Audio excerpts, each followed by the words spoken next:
Not all the science today clearly teaches that the earth is really young. We just don't see that in our textbooks today because it's been censored out.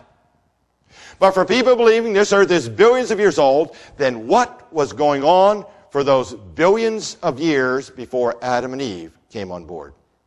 The answer would be billions of years of death and decay, because that's what the fossil record is. It's a record of dead things.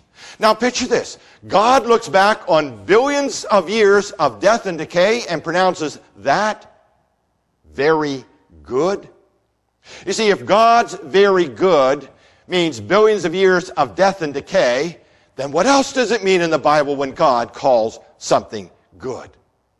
And how good is heaven going to be if his very good is death and decay? Now, where's the first occurrence of any death in the Bible? Any death at all. Any animal death. Not until after the fall. There's absolutely no mention anywhere in the Bible of any death until after the fall. But what about plants? What were Adam and Eve eating from? Plants. What happens when we dig up plants and we eat them? We kill them. Does that mean there was now death before sin?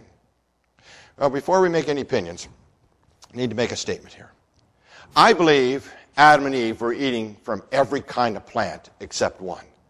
There's only one kind of plant I don't believe Adam and Eve were eating from. And that plant is Brussels sprouts, because I don't think they came till after the fall. Now, I just want to make sure you understand something there. That's an opinion. It's a strong opinion, because I haven't found it in the Bible yet. Now, what about death before sin? When we dig up plants and we eat them, we kill them. Does that really mean there was death now? Well, again, before we make opinions, we need to read and study God's Word. In the Bible, it teaches that God breathed the breath of life into humans. In Genesis chapter 7, it also teaches that God had breathed the breath of life into animals, but nowhere in the Bible does he breathe the breath of life into plants. Also, nowhere in the Bible will you see a plant directly die. They wither and fade, but never directly die. Was there any death before sin? Not according to the Bible. Again, just the opposite of evolution. Well, let's go to evidence number 4 then, the Genesis flood. Can we combine the two models on the flood? Well, the evolution model teaches that the flood was nothing more than a myth, or maybe some local regional flood somewhere. And I'm going to add this. For those of us who are believing this earth is billions of years old, whether we know it or not, we are believing the exact same thing the evolution model teaches. That the flood was either a myth, meaning it never happened, or maybe just some local stream flood somewhere.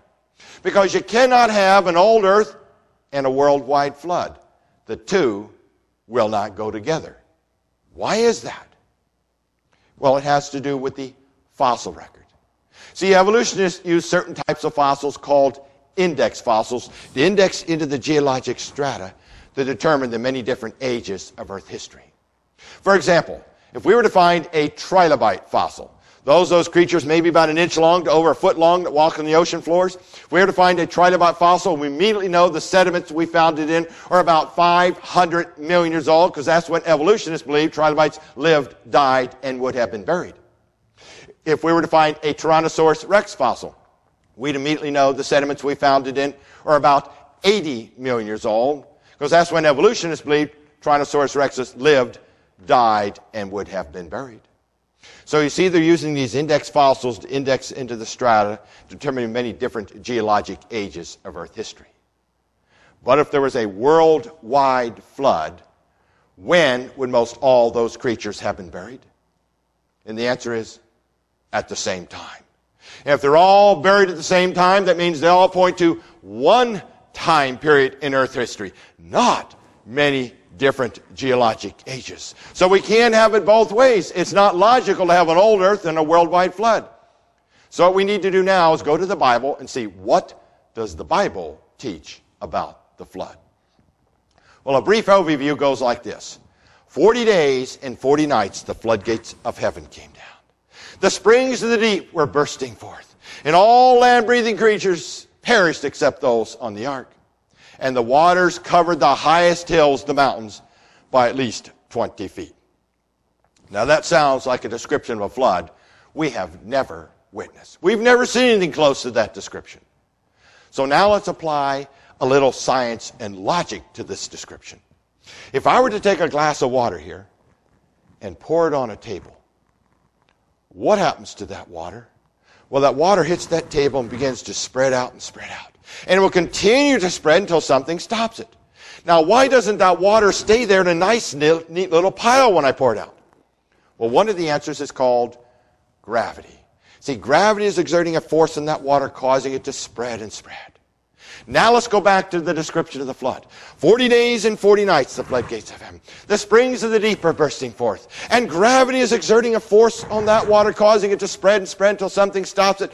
But guess what? There is nothing there to stop it, because the Bible teaches the waters cover the highest hills by at least 20 feet.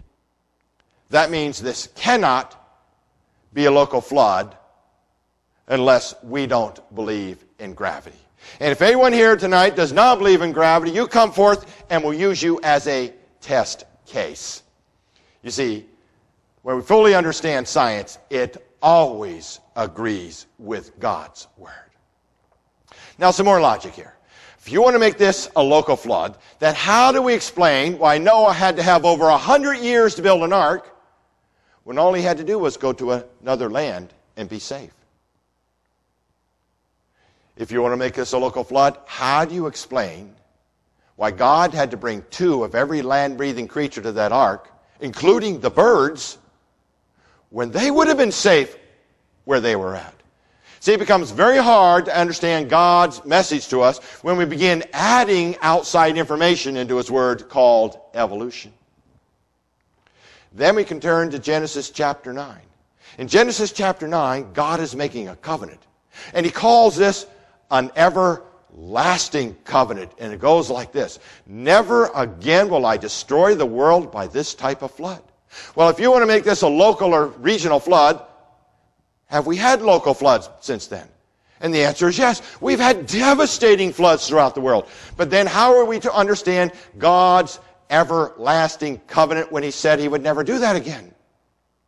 See, I believe the only thing that is consistent with God's covenant is a worldwide flood, because we've never had one since then, nor will we ever have one again.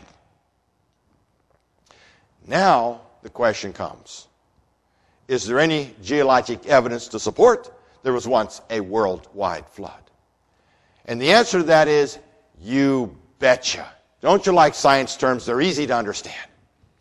You know what we find on top of just about every mountain range on this planet? Marine fossils. Seashells. Do you know what we don't find with those seashells? Legs. You know what that means? They did not walk up there. We go down to other areas. South America, we find whale fossils in the mountains down there.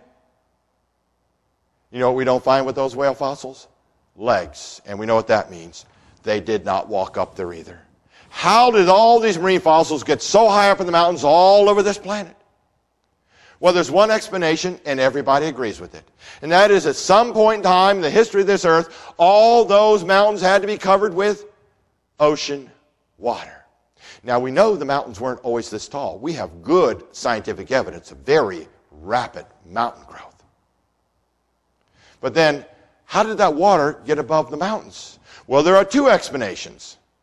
One, you can go to the Bible, read the Genesis account of the flood, where it says it covered the highest hills, the mountains, by at least 20 feet of water.